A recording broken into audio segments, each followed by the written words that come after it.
60ಕ್ಕೂ ಹೆಚ್ಚು ಸಿನಿಮಾಗಳಲ್ಲಿ ನಟಿಸಿದರು. ನಮ್ಮಪ್ಪ ನನ್ನ ತಂಗಿ ಮದ್ವೆಗೋಸ್ಕರ ಇಟ್ಟಿರೋ ಹಣನ ಕರ್ನಾಟಕ ರಾಜ್ಯ ಅತ್ಯುತ್ತಮ ನಟ ಪ್ರಶಸ್ತಿ ಪಡೆದರು. ನಾವು ದೇವತೆಗಳನ್ನೆಲ್ಲ ನೋಡ್ತಿರೋದು ಕಲ್ಲಿನ ರೂಪದಲ್ಲೇ. 5 ಭಾಷೆಗಳಲ್ಲಿ ತಮ್ಮ ಅಭಿನಯದ ಮೂಲಕ ಪ್ರೇಕ್ಷಕರ ಮನ ಗೆದ್ದರು. ಆದರೂ ಇಂದು ಅವರ ಬಗ್ಗೆ ಹೊಸ ತಲೆಮಾರಿನವರಿಗೆ ಹೆಚ್ಚು ತಿಳಿದಿಲ್ಲ. ಯಾರು ಈ ಅದ್ಭುತ ನಟ ಶ್ರೀಧರ್? ಅವರು ರೇಣು ಹೇಗೂ ಮನು ಇಷ್ಟರಲ್ಲೇ ದೊಡ್ಡ ಡಾಕ್ಟರ್ ಆಗಿ ಬರ್ತಾನೆ. ಕನ್ನಡ ಚಿತ್ರರಂಗಕ್ಕೆ ಹೀಗೆ ಬಂದರು ಮತ್ತು ಅವರ ಯಶಸ್ಸಿನ ಹಿಂದಿರುವ ನಿಜವಾದ ಕಥೆ ಏನು ಎಂಬ ಆ ಎಲ್ಲ ನಂಬಲಾರದ ವಿಷಯಗಳನ್ನು ನಿಮಗಾಗಿ ಹೇಳಲಿದ್ದೇವೆ ಈ ವಿಡಿಯೋದಲ್ಲಿ.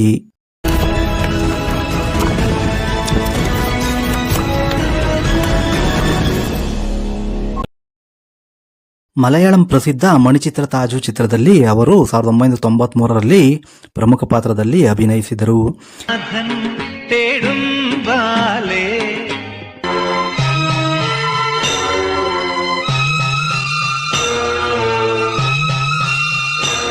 ಈ ಚಿತ್ರವೇ ನಂತರ ಕನ್ನಡದಲ್ಲಿ ಆಪ್ತಮಿತ ಚಿತ್ರವಾಗಿ ತೆರೆ ಕಾಣುತ್ತೆ.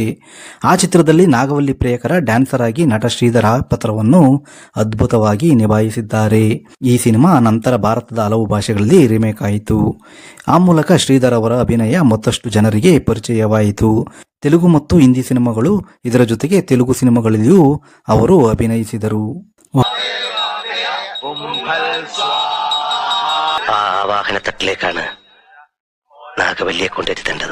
ಒಬ್ಬ ಅದ್ಭುತ ನಟ, ಒಬ್ಬ ಭರತನಾಟ್ಯ ಕಲಾವಿದ, ಒಬ್ಬ ಸಂಶೋಧಕ ಮತ್ತು ಕನ್ನಡ ಸಂಸ್ಕೃತಿಯ ರಾಯಭಾರಿ. ಅವರೇ ಕನ್ನಡ ಚಿತ್ರರಂಗದ ಪ್ರತಿಭಾವಂತ ನಟ ಶ್ರೀಧರ್. 1980ರಿಂದ 1990ರ ದಶಕದಲ್ಲಿ ಕನ್ನಡ ಸಿನಿಮಾಗಳನ್ನು ನೋಡಿದವರು ಶ್ರೀಧರ್ ಅವರ ಅಭಿನಯವನ್ನು ಖಂಡಿತವಾಗಿ ನೆನಪಿಸಿಕೊಳ್ಳುತ್ತಾರೆ. ಅಮೃತಗಳಿಗೆ, ಬ್ರಹ್ಮಗಂಟು, ಸುಂದರ ಸ್ವಪ್ನಗಳು, ಮೌನಗೀತೆ, ಹೃದಯಗೀತೆ, ಲವ್ ಮಾಡಿ ನೋಡು, ಕೊಲ್ಲೂರ ಶ್ರೀಮೂಕಾಂಬಿಕಾ, ಸಂತ ಶಿಶುನಾಳ ಶರೀಫ ಹೀಗೆ 60ಕ್ಕೂ ಹೆಚ್ಚು ಸಿನಿಮಾಗಳಲ್ಲಿ ನಟಿಸಿದವರು. ಅವರು ಅಭಿನಯಿಸಿದ ಪಾತ್ರಗಳಲ್ಲಿ ಅತಿಯಾದ ಹೀರೋಯಿಸಂ ಇರಲಿಲ್ಲ, ಆದರೆ ಸರಳತೆ, ಪ್ರಾಮಾಣಿಕತೆ ಮತ್ತು ಸಹಜ ಅಭಿನಯ ಇತ್ತು.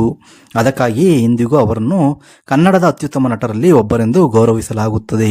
ಶ್ರೀಧರ್ ಅವರು 1960ರ ನವೆಂಬರ್ 22ರಂದು ಬೆಂಗಳೂರಿನಲ್ಲಿ ಜನಿಸಿದರು. ಬಾಲ್ಯದಿಂದಲೇ ಅವರು ತುಂಬಾ ಶಾಂತ ಸ್ವಭಾವದವರಾಗಿದ್ದರು. ಇತರ ಮಕ್ಕಳು ಆಟವಾಡುತ್ತಿದ್ದ ಸಮಯದಲ್ಲಿ ಶ್ರೀಧರ್ ಅವರಿಗೆ ಸಂಗೀತ, ನೃತ್ಯ ಮತ್ತು ಕಲೆಯ ಮೇಲೆ ವಿಶೇಷ ಆಸಕ್ತಿ ಇತ್ತು. ಅವರ ಮನೆಯಲ್ಲಿಯೂ ಕಲೆಗೆ ಉತ್ತಮ ಪ್ರೋತ್ಸಾಹ ಸಿಗುತ್ತಿತ್ತು. ಆ ಕಾರಣದಿಂದಲೇ ಚಿಕ್ಕ ವಯಸ್ಸಿನಲ್ಲೇ ವೇದಿಕೆ ಕಾರ್ಯಕ್ರಮಗಳಲ್ಲಿ ಭಾಗವಹಿಸಲು ಆರಂಭಿಸಿದರು. ಅವರಲ್ಲಿ ಇದ್ದ ಆತ್ಮವಿಶ್ವಾಸ ಮತ್ತು ಶಿಸ್ತು ಎಲ್ಲರ ಗಮನ ಸೆಳೆಯುತ್ತಿತ್ತು. ಹಾಗೆ ಅವರಿಗೆ ಉತ್ತಮ ವಿದ್ಯಾಭ್ಯಾಸವೂ ಇತ್ತು. ಅವರು ಇಂಜಿನಿಯರಿಂಗ್ ಪದವಿ ಪೂರ್ಣಗೊಳಿಸಿದ್ದರು. ಒಂದೆಡೆ ಓದು, ಇನ್ನೊಂದೆಡೆ ನೃತ್ಯದ ಅಭ್ಯಾಸ, ಈ ಎರಡನ್ನು ಸಮತೋಲನದಿಂದ ನಡೆಸಿಕೊಂಡು ಬಂದರು. ಅವರ ಸ್ನೇಹಿತರು ಹೇಳುವಂತೆ ಕಾಲೇಜಿನಲ್ಲಿಯೇ ಶ್ರೀಧರ್ ತುಂಬ ಸರಳ ವ್ಯಕ್ತಿಯಾಗಿದ್ದರು.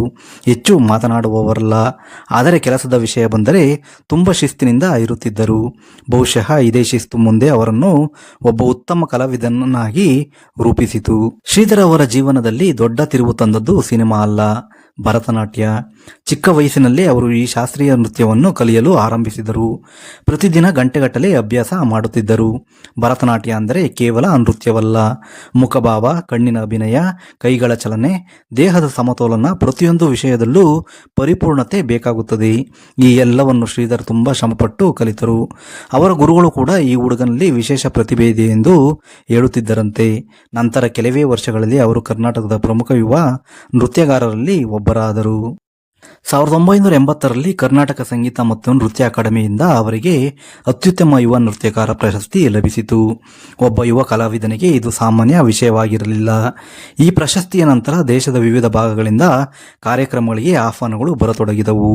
ಶ್ರೀಧರ್ ವೇದಿಕೆಯ ಮೇಲೆ ನೃತ್ಯ ಮಾಡಿದಾಗ ಪ್ರೇಕ್ಷಕರು ಕೇವಲ ನೃತ್ಯವನ್ನು ನೋಡುವುದಿಲ್ಲ, ಅವರ ಅಭಿನಯವನ್ನು ಅನುಭವಿಸುತ್ತಿದ್ದರು. ಅವರ ಮುಖಭಾವಗಳು ಪ್ರತಿಯೊಂದು ಭಾವನೆಯನ್ನು ಸ್ಪಷ್ಟವಾಗಿ ತಲುಪಿಸುತ್ತಿದ್ದವು. ಬಹುಶಃ ಇದೇ ಕಾರಣಕ್ಕೆ ಮುಂದೆ ಸಿನಿಮಾದಲ್ಲೂ ಅವರು ಅಷ್ಟೇ ಸಹಜವಾಗಿ ನಟಿಸಲು ಸಾಧ್ಯವಾಯಿತು. ಒಬ್ಬ ಕಲಾವಿದನ ಜೀವನದಲ್ಲಿ ಕೆಲವೊಮ್ಮೆ ಒಂದು ಅವಕಾಶವೇ ಸಂಪೂರ್ಣ ಬದುಕನ್ನು ಬದಲಾಯಿಸುತ್ತದೆ. ಶ್ರೀಧರ್ ಅವರ ಜೀವನದಲ್ಲೂ ಹಾಗೆಯೇ ಆಯಿತು. ಒಂದು ನೃತ್ಯ ಕಾರ್ಯಕ್ರಮದಲ್ಲಿ ಅವರ ಅಭಿನಯವನ್ನು ಕನ್ನಡದ ಖ್ಯಾತ ನಿರ್ದೇಶಕ ಪುಟ್ಟಣ್ಣ ಕಣಗಾಲ್ ಗಮನಿಸಿದರು. ವೇದಿಕೆ ಮೇಲೆ ನೃತ್ಯ ಮಾಡುತ್ತಿದ್ದ ಶ್ರೀಧರ್ ಅವರನ್ನು ನೋಡಿದ ಪುಟ್ಟಣ್ಣ ಕಣಗಾಲ್ ಅವರಿಗೆ ಈ ಯುವಕನಲ್ಲಿ ಒಬ್ಬ ಉತ್ತಮ ನಟನಾಗುವ ಎಲ್ಲ ಗುಣಗಳಿವೆ ಎಂಬ ನಂಬಿಕೆ ಮೂಡಿತು. ಅವರನ್ನು ಕರೆಸಿ ಮಾತನಾಡಿದರು. ಸಿನಿಮಾದಲ್ಲಿ ನಟಿಸಲು ಆಸಕ್ತಿ ಇದೆ ಎಂದು ಕೇಳಿದರು. ಮೊದಲಿಗೆ ಶ್ರೀಧರ್ ಸ್ವಲ್ಪ ಆಶ್ಚರ್ಯಪಟ್ಟರು, ಏಕೆಂದರೆ ಅವರ ಕನಸು ನೃತ್ಯಗಾರನಾಗುವುದಾಗಿತ್ತು. ಆದರೆ ಪುಟ್ಟಣ್ಣ ಕಣಗಾಲ್ ಅವರಂತಹ ದಿಗ್ಗಜ ನಿರ್ದೇಶಕರಿಂದ ಅವಕಾಶ ಬಂದಾಗ ಅದನ್ನು ನಿರಾಕರಿಸುವ ಪ್ರಶ್ನೆಯೇ ಇರಲಿಲ್ಲ. ಅವರು ಸಂತೋಷದಿಂದ ಆ ಅವಕಾಶವನ್ನು ಸ್ವೀಕರಿಸಿದರು. ಅದೇ ನಿರ್ಧಾರ ಅವರ ಜೀವನದ ದಿಕ್ಕನ್ನೇ ಬದಲಾಯಿಸಿತು. 1984 ಕನ್ನಡ ಚಿತ್ರರಂಗಕ್ಕೆ ಹೊಸ ನಾಯಕನ ಪರಿಚಯವಾಗುವ ವರ್ಷ. ಆ ಸಿನಿಮಾ ಅಮೃತಗಳಿಗೆ.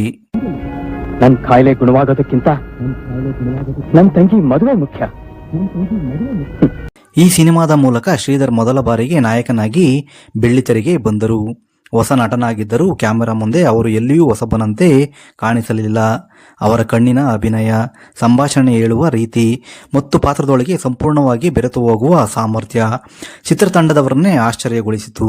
ಸಿನಿಮಾ ಬಿಡುಗಡೆಯಾದ ನಂತರ ವಿಮರ್ಶಕರು ಒಂದೇ ಮಾತು ಹೇಳಿದರು, ಕನ್ನಡ ಚಿತ್ರರಂಗಕ್ಕೆ ಮತ್ತೊಬ್ಬ ಉತ್ತಮ ನಟ ಸಿಕ್ಕಿದ್ದಾನೆ. ಅದೇ ಮಾತು ಮುಂದಿನ ಕೆಲವು ವರ್ಷಗಳಲ್ಲಿ ನಿಜವಾಯಿತು.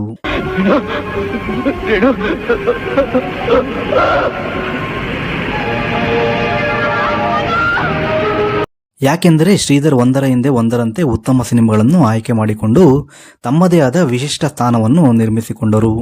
1984ನೇ ವರ್ಷ ಕನ್ನಡ ಚಿತ್ರರಂಗಕ್ಕೆ ಬಹಳ ವಿಶೇಷವಾದ ವರ್ಷವಾಗಿತ್ತು. ಆ ಸಮಯದಲ್ಲಿ ಹೊಸ ಹೊಸ ಕಥೆಗಳು, ಹೊಸ ಪ್ರತಿಭೆಗಳು ಮತ್ತು ವಿಭಿನ್ನ ರೀತಿಯ ಸಿನಿಮಾಗಳು ಬರುತ್ತಿದ್ದವು. ಆ ಸಮಯದಲ್ಲೇ ಬಿಡುಗಡೆಯಾಯಿತು ಅಮೃತಗಳಿಗೆ. ಇದು ಕೇವಲ ಮತ್ತೊಂದು ಸಿನಿಮಾ ಮಾತ್ರವಾಗಿರಲಿಲ್ಲ, ಇದು ಒಬ್ಬ ಹೊಸ ಪ್ರತಿಭಾವಂತ ನಟನ ಜನ್ಮಕ್ಕೆ ಸಾಕ್ಷಿಯಾದ ಸಿನಿಮಾ. ಆ ಹೊಸ ನಟನೆ ಶ್ರೀಧರ್. ಪುಟ್ಟಣ್ಣ ಕಣಗಾಲ್ ಅವರ ವಿಶ್ವಾಸ ಕನ್ನಡ ಚಿತ್ರರಂಗದಲ್ಲಿ ಹೊಸ ಕಲಾವಿದರನ್ನು ಗುರುತಿಸುವಲ್ಲಿ ನಿರ್ದೇಶಕ ಪುಟ್ಟಣ್ಣ ಕಣಗಾಲ್ ಅವರಿಗೆ ವಿಶೇಷ ಹೆಸರು ಇತ್ತು. ಒಬ್ಬ ಕಲಾವಿದನಲ್ಲಿ ಪ್ರತಿಭೆ ಕಂಡರೆ ಅವರಿಗೆ ಅವಕಾಶ ನೀಡುವುದರಲ್ಲಿ ಅವರು ಎಂದಿಗೂ ಹಿಂದೆ ಸರಿಯುತ್ತಿರಲಿಲ್ಲ. ಶ್ರೀಧರ್ ಅವರಲ್ಲೂ ಅದೇ ಪ್ರತಿಭೆಯನ್ನು ಅವರು ಕಂಡರು. ಭರತನಾಟ್ಯ ಕಲಾವಿದನಾಗಿದ್ದ ಶ್ರೀಧರ್ ಅವರ ಮುಖಭಾವ, ಕಣ್ಣಿನ ಅಭಿನಯ ಮತ್ತು ಶಿಸ್ತು ಪುಟ್ಟಣ್ಣ ಕಣಗಾಲ್ ಅವರನ್ನು ಬಹಳವಾಗಿ ಆಕರ್ಷಿಸಿತು. ಈ ಯುವಕನ ಸಿನಿಮಾ ಪರದೆ ಮೇಲೆ ಅದ್ಭುತವಾಗಿ ಕಾಣುತ್ತಾನೆ ಎಂಬ ವಿಶ್ವಾಸದಿಂದ ಅವರಿಗೆ ನಾಯಕನ ಪಾತ್ರವನ್ನು ನೀಡಿದರು. ಆ ವಿಶ್ವಾಸವನ್ನು ಶ್ರೀಧರ್ 100ಕ್ಕೆ 100 ಸಾಬೀತುಪಡಿಸಿಕೊಂಡರು. ಇನ್ನು ಅಮೃತಗಳಿಗೆ ಏಕೆ ವಿಶೇಷ? ಆ ಕಾಲದಲ್ಲಿ ಅನೇಕ ಸಿನಿಮಾಗಳು ಕೇವಲ ಮನರಂಜನೆಗಾಗಿ ಬರುತ್ತಿದ್ದವು. ಆದರೆ ಅಮೃತಗಳಿಗೆ ಕೇವಲ ಮನರಂಜನೆಯಲ್ಲ, ಆ ಚಿತ್ರದಲ್ಲಿ ಜೀವನದ ಮೌಲ್ಯಗಳು, ಮಾನವೀಯ ಸಂಬಂಧಗಳು ಮತ್ತು ಭಾವನೆಗಳಿಗೆ ಹೆಚ್ಚಿನ ಮಹತ್ವ ನೀಡಲಾಗಿತ್ತು. ಕಥೆಯ ಪ್ರತಿಯೊಂದು ತಿರುವು ಪ್ರೇಕ್ಷಕರನ್ನು ಯೋಚನೆಗೆ ಹಚ್ಚುವಂತಿತ್ತು. ಅದಕ್ಕಾಗಿಯೇ ಈ ಸಿನಿಮಾ ಇಂದಿಗೂ ಕನ್ನಡ ಸಿನಿಮಾ ಅಭಿಮಾನಿಗಳ ನೆನಪಿನಲ್ಲಿ ಉಳಿದಿದೆ.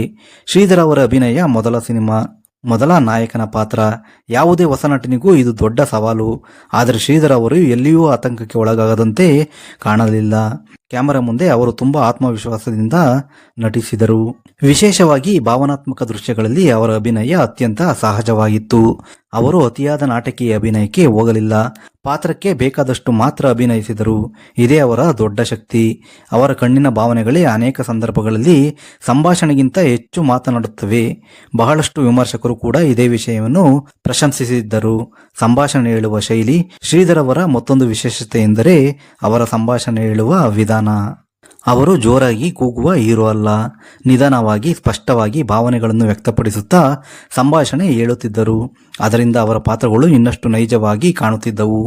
ಇಂದಿಗೂ ಅವರ ಹಳೆಯ ಸಿನಿಮಾಗಳನ್ನು ನೋಡಿದರೆ ಈ ಗುಣ ಸ್ಪಷ್ಟವಾಗಿ ಕಾಣುತ್ತದೆ. ನೃತ್ಯದ ಅನುಭವದ ಪ್ರಭಾವ. ಸಿನಿಮಾ ಬಿಡುಗಡೆಯಾದ ನಂತರ ಪ್ರೇಕ್ಷಕರು ಶ್ರೀಧರ್ ಅವರನ್ನು ತುಂಬಾ ಇಷ್ಟಪಟ್ಟರು. ಈ ಯುವ ನಟನಲ್ಲಿ ಭವಿಷ್ಯ ಇದೆ ಎಂದು ಅನೇಕ ನಿರ್ದೇಶಕರು ಅಭಿಪ್ರಾಯಪಟ್ಟರು. ಇದರ ಪರಿಣಾಮವಾಗಿ ಅವರಿಗೆ ಹಲವು ಹೊಸ ಸಿನಿಮಾಗಳ ಅವಕಾಶಗಳು ಬರತೊಡಗಿದವು. ಒಬ್ಬ ಹೊಸ ನಟನಿಗೆ ಇದು ಬಹಳ ದೊಡ್ಡ ಸಾಧನೆ. ಯಾಕೆಂದರೆ ಮೊದಲ ಸಿನಿಮಾ ಯಶಸ್ವಿಯಾದರೆ ಮಾತ್ರ ಚಿತ್ರರಂಗದಲ್ಲಿ ಮುಂದಿನ ಅವಕಾಶಗಳು ಸಿಗುತ್ತವೆ. ಶ್ರೀಧರ್ ಆ ಅವಕಾಶವನ್ನು ಸಂಪೂರ್ಣವಾಗಿ ಬಳಸಿಕೊಂಡರು. ಅಮೃತಗಳಿಗೆ ಚಿತ್ರದ ಯಶಸ್ಸಿನ ನಂತರ ಕನ್ನಡ ಚಿತ್ರರಂಗದಲ್ಲಿ ಒಂದು ಮಾತು ಕೇಳಬರತೊಡಗಿತು, ಈ ಯುವಕನಲ್ಲಿ ಒಬ್ಬ ದೊಡ್ಡ ನಟನಾಗುವ ಎಲ್ಲ ಗುಣಗಳಿವೆ. ಮೊದಲ ಸಿನಿಮಾದಲ್ಲೇ ತಮ್ಮ ಸಹಜ ಅಭಿನಯದಿಂದ ಪ್ರೇಕ್ಷಕರ ಮನಗೆದ್ದ ಶ್ರೀಧರ್ ಅವರತ್ತ ಅನೇಕ ನಿರ್ಮಾಪಕರು ಮತ್ತು ನಿರ್ದೇಶಕರು ಗಮನ ಹರಿಸಲು ಆರಂಭಿಸಿದರು. ಅದೇ ಸಮಯದಲ್ಲಿ ಕನ್ನಡ ಚಿತ್ರರಂಗದಲ್ಲಿ ಡಾಕ್ಟರ್ ರಾಜ್ಕುಮಾರ್, ವಿಷ್ಣುವರ್ಧನ್, ಅಂಬರೀಶ್, ಶಂಕರ್ ನಾಗ್, ಅನಂತ್ ನಾಗ್ ಹಾಗೂ ಟೈಗರ್ ಪ್ರಭಾಕರ್ ಅವರಂತಹ ದಿಗ್ಗಜ ನಟರು ತಮ್ಮದೇ ಆದ ಪ್ರಭಾವವನ್ನು ಹೊಂದಿದ್ದರು.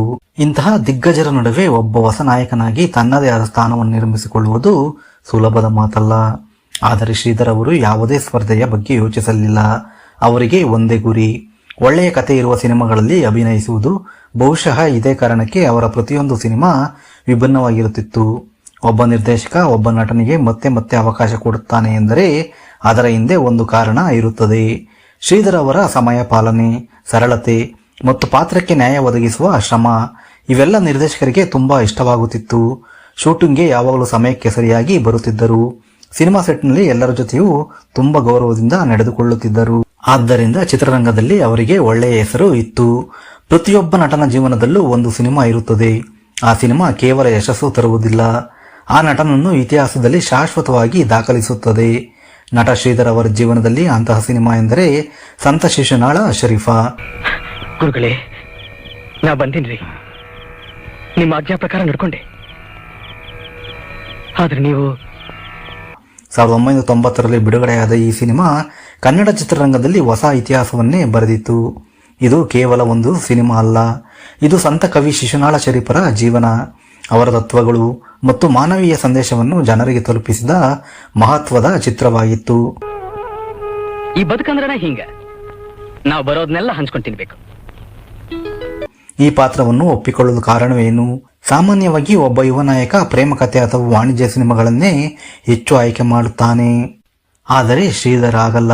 ಅವರಿಗೆ ಪಾತ್ರ ಮುಖ್ಯವಾಗಿತ್ತು. ಹಣ ಅಥವಾ ಖ್ಯಾತಿಗಿಂತ ಒಳ್ಳೆಯ ಪಾತ್ರಗಳಲ್ಲಿ ನಟಿಸಬೇಕು ಎಂಬ ಆಸೆ ಹೆಚ್ಚಾಗಿತ್ತು. ಅದಕ್ಕಾಗಿ ಅವರು ಸಂತ ಶಿಶುನಾಳ ಶರೀಫ ಚಿತ್ರದಂತಹ ಸವಾಲಿನ ಪಾತ್ರವನ್ನು ಒಪ್ಪಿಕೊಂಡರು. ರಾತ್ರಿ ಸೆರೆ ತರಕ ನಂಗೆ ಬ್ಯಾರೆ ದಾರಿ ಕಾಣಲಿಲ್ಲ. ದ್ಯಾಮವ್ವ ತೋರಿಸಿದ ಹಾದಿ ಅಂತ ನಾ ಹಿಂಗ್ ಮಾಡಿದೆ. ಈ ಪಾತ್ರ ಸುಲಭವಾಗಿರಲಿಲ್ಲ. ಒಬ್ಬ ಸಂತನ ಜೀವನವನ್ನು ಪರದೆ ಮೇಲೆ ತರುವುದು ಎಂದರೆ ಅವರ ವ್ಯಕ್ತಿತ್ವ, ಅವರ ಮಾತಿನ ಶೈಲಿ, ಅವರ ಸರಳ ಜೀವನ ಮತ್ತು ಅವರ ಆಧ್ಯಾತ್ಮಿಕ ಚಿಂತನೆ ಇವೆಲ್ಲವನ್ನು ಅರ್ಥ ಮಾಡಿಕೊಳ್ಳಬೇಕಾಗುತ್ತದೆ. ಹೀಗಾಗಿ ಶ್ರೀಧರ್ ಅವರು ಈ ಪಾತ್ರಕ್ಕಾಗಿ ಸಾಕಷ್ಟು ಅಧ್ಯಯನ ಮಾಡಿದರು. ಶಿಶುನಾಳ ಶರೀಫರ ಜೀವನದ ಬಗ್ಗೆ ಲಭ್ಯವಿದ್ದ ಮಾಹಿತಿಯನ್ನು ಓದಿದರು. ಅವರ ವಚನಗಳ ಅರ್ಥವನ್ನು ತಿಳಿದುಕೊಂಡರು. ಅವರು ಬದುಕಿದ ಕಾಲದ ಬಗ್ಗೆ ಮಾಹಿತಿ ಸಂಗ್ರಹಿಸಿದರು. ಏನದು ಮನೆಯಾಗ ಜ್ವಾಳಿದ್ದಿಲ್ಲ, ಅದಕ್ಕ ಕೇಳ್ಕೊಂಡು ಹೋಗೋಣ ಅಂತ ಬಂದೆ. ನಾ ಆಮೇಲೆ ಬರ್ತೇನೆ. ಈ ಎಲ್ಲಾ ತಯಾರಿ ನಂತರವೇ ಕ್ಯಾಮೆರಾ ಮುಂದೆ ನಿಂತರು. ಅಭಿನಯವೇ ಅಥವಾ ನಿಜ ಜೀವನವೇ? ಸಿನಿಮಾ ಬಿಡುಗಡೆಯಾದ ನಂತರ ಅನೇಕ ಪ್ರೇಕ್ಷಕರು ಒಂದೇ ಮಾತು ಹೇಳಿದರು, ಶ್ರೀಧರ್ ನಟಿಸಿಲ್ಲ, ಶಿಶುನಾಳ ಶರೀಫರೇ ಅವರಲ್ಲಿ ಬದುಕಿದ್ದಾರೆ.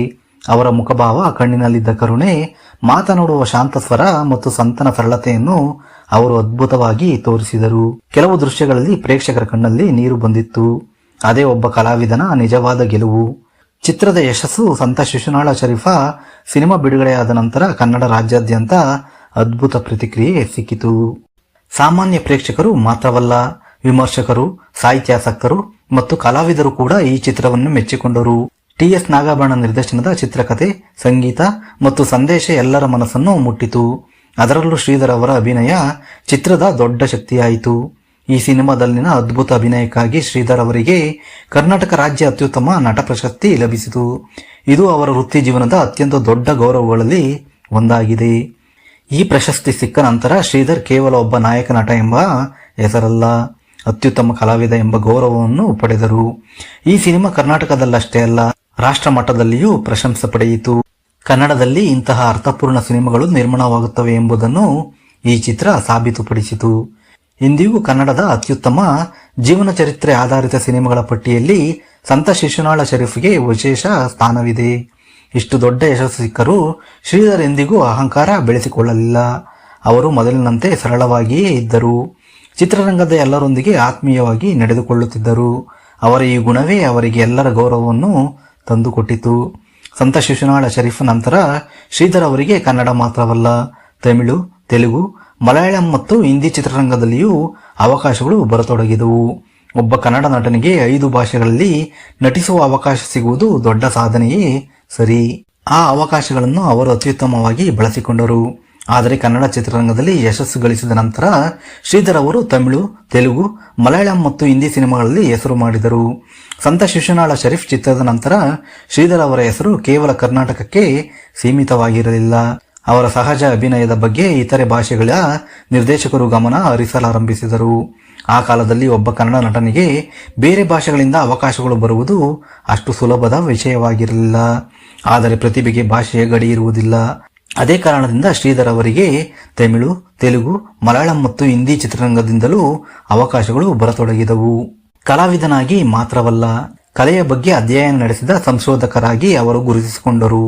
ಈ ಸಂಶೋಧನೆ ಮತ್ತು ಕಲಾ ಸೇವೆಯನ್ನು ಗುರುತಿಸಿ 2014ರಲ್ಲಿ ಕನ್ನಡ ವಿಶ್ವವಿದ್ಯಾಲಯ ಅವರಿಗೆ ಡಾಕ್ಟರ್ ಆಫ್ ಲೆಕ್ಚರರ್ ಗೌರವ ಪದವಿಯನ್ನು ನೀಡಿ ಸನ್ಮಾನಿಸಿತು.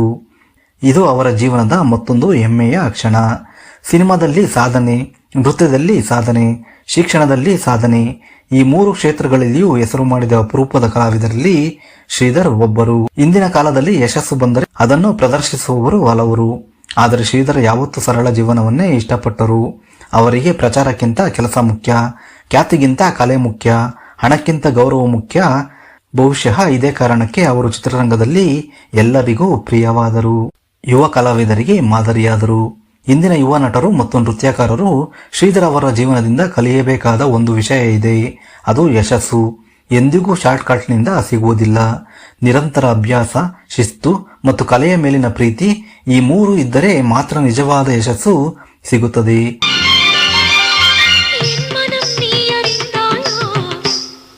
ಶ್ರೀಧರ್ ಅವರ ಜೀವನವೇ ಅದಕ್ಕೆ ಅತ್ಯುತ್ತಮ ಉದಾಹರಣೆ. ಶ್ರೀಧರ್ ಅವರ ಜೀವನದಲ್ಲಿ ನಡೆದ ಕೆಲವು ಅಪರೂಪದ ಘಟನೆಗಳು ಅವರ ಬಗ್ಗೆ ಬಹಳಷ್ಟು ಜನರಿಗೆ ಗೊತ್ತಿಲ್ಲದ ಕುತೂಹಲಕಾರಿ ಸಂಗತಿ. ಬಹಳಷ್ಟು ಜನರಿಗೆ ಗೊತ್ತಿಲ್ಲದ ವಿಷಯ ಏನೆಂದರೆ, ಶ್ರೀಧರ್ ಅವರು ಸಿನಿಮಾ ಶೂಟಿಂಗ್ ಇದ್ದರೂ ಯಾವುದೇ ಪಾತ್ರವನ್ನು ಒಪ್ಪಿಕೊಳ್ಳುವ ಮೊದಲು ಆ ಪಾತ್ರದ ಬಗ್ಗೆ ಸಂಪೂರ್ಣವಾಗಿ ತಿಳಿದುಕೊಳ್ಳುತ್ತಿದ್ದರು. ಅವರು ಕೇವಲ ಡೈಲಾಗ್ ಕಂಠಪಾಠ ಮಾಡುತ್ತಿರಲಿಲ್ಲ. ಆ ಪಾತ್ರದ ಮನಸ್ಥಿತಿ, ಅವನ ನಡಿಗೆ, ಮಾತಿನ ಶೈಲಿ, ಮುಖಭಾವ ಎಲ್ಲವನ್ನು ಅಭ್ಯಾಸ ಮಾಡುತ್ತಿದ್ದರು. ಇದಕ್ಕಾಗಿಯೇ ಅವರ ಅಭಿನಯ ಇಷ್ಟೊಂದು ಸಹಜವಾಗಿ ಕಾಣುತ್ತಿತ್ತು. ಇಂದಿನಂತೆ ಆ ಕಾಲದಲ್ಲಿ ಸಾಮಾಜಿಕ ಜಾಲತಾಣಗಳಿರಲಿಲ್ಲ. ಆದರೂ ಕೆಲವರು ತಮ್ಮ ಸಿನಿಮಾಗಳಿಗಾಗಿ ಹೆಚ್ಚು ಪ್ರಚಾರ ಮಾಡುತ್ತಿದ್ದರು.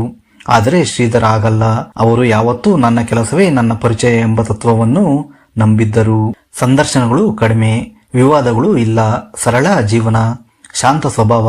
ಇದೇ ಕಾರಣಕ್ಕೆ ಇಂದಿಗೂ ಚಿತ್ರರಂಗದಲ್ಲಿ ಅವರ ಬಗ್ಗೆ ಎಲ್ಲರೂ ಗೌರವದಿಂದ ಮಾತನಾಡುತ್ತಾರೆ. ಶ್ರೀಧರ್ ಅವರು 100 ಸಿನಿಮಾಗಳಲ್ಲಿ ನಟಿಸಿರಬಹುದು, ಆದರೆ ಅವರು ಮಾಡಿದ ಪಾತ್ರಗಳ ಗುಣಮಟ್ಟವೇ ಅವರನ್ನು ದೊಡ್ಡ ಕಲಾವಿದರ ಸಾಲಿನಲ್ಲಿ ನಿಲ್ಲಿಸುತ್ತದೆ. ನಟ, ನೃತ್ಯಗಾರ, ಸಂಶೋಧಕ, ಶಿಕ್ಷಣ ತಜ್ಞ, ಈ ಎಲ್ಲ ಕ್ಷೇತ್ರಗಳಲ್ಲಿ ಅವರು ಮಾಡಿದ ಸಾಧನೆ ಕನ್ನಡಿಗರಿಗೆ ಹೆಮ್ಮೆ ತರುವಂತದ್ದು. ಸ್ನೇಹಿತರೆ, ನನ್ನ ಅಭಿಪ್ರಾಯದಲ್ಲಿ ಶ್ರೀಧರ್ ಅವರು ಕನ್ನಡ ಚಿತ್ರರಂಗದಲ್ಲಿ ಇನ್ನಷ್ಟು ದೊಡ್ಡ ಮಟ್ಟದ ಗೌರವ ಪಡೆಯಬೇಕಾಗಿದ್ದ ಕಲಾವಿದ. ಅವರ ಪ್ರತಿಭೆಗೆ ತಕ್ಕಷ್ಟು ಅವಕಾಶಗಳು ಸಿಕ್ಕಿದ್ದರೆ ಇನ್ನೂ ಅನೇಕ ಅದ್ಭುತ ಪಾತ್ರಗಳನ್ನು ನಾವು ನೋಡಬಹುದಿತ್ತು. ಆದರೂ ಅವರು ಮಾಡಿರುವ ಸಿನಿಮಾಗಳು ಇಂದಿಗೂ ಅವರನ್ನು ಜೀವಂತವಾಗಿರಿಸುತ್ತವೆ. ಒಬ್ಬ ಕಲಾವಿದ ಬದುಕಿರುವುದು ಅವರ ಸಿನಿಮಾಗಳ ಮೂಲಕ, ಅವರು ಬಿಟ್ಟು ಹೋದ ನೆನಪುಗಳ ಮೂಲಕ, ಅವರು ಮಾಡಿರುವ ಪಾತ್ರಗಳ ಮೂಲಕ. ನಟ ಶ್ರೀಧರ್ ಅವರ ಹೆಸರು ಕೂಡ ಕನ್ನಡ ಚಿತ್ರರಂಗದ ಇತಿಹಾಸದಲ್ಲಿ ಸದಾ ಗೌರವದಿಂದ ಉಚ್ಚರಿಸಲ್ಪಡುತ್ತದೆ. ಅವರ ಸರಳತೆ, ಅವರ ಕಲೆ ಮತ್ತು ಅವರ ಜೀವನ ಮುಂದಿನ ಪೀಳಿಗೆಯ ಕಲಾವಿದರಿಗೆ ಸದಾ ಸ್ಫೂರ್ತಿಯಾಗಿರುತ್ತದೆ. ಸ್ನೇಹಿತರೆ, ಇದಿಷ್ಟು ನಟ ಶ್ರೀಧರ್ ಅವರ ಬಗ್ಗೆ ನಮಗೆ ತಿಳಿದಂತಹ ಮಾಹಿತಿ. ನಟ ಶ್ರೀಧರ್ ಅವರ ಬಗ್ಗೆ ನಿಮಗೆ ತಿಳಿದಂತಹ ಮಾಹಿತಿಗಳನ್ನು, ಹಾಗೆ ಅವರ ಯಾವ ಚಿತ್ರ ನಿಮಗೆ ಇಷ್ಟ ಎಂದು ಕಮೆಂಟ್ನಲ್ಲಿ ತಿಳಿಸಿ. ಈ ವಿಡಿಯೋ ನಿಮಗೆ ಇಷ್ಟವಾಗಿದ್ದರೆ ಒಂದು ಲೈಕ್ ಮಾಡಿ, ನಿಮ್ಮ ಸ್ನೇಹಿತರ ಜೊತೆ ಶೇರ್ ಮಾಡಿ ಹಂಚಿಕೊಳ್ಳಿ. ಧನ್ಯವಾದಗಳು.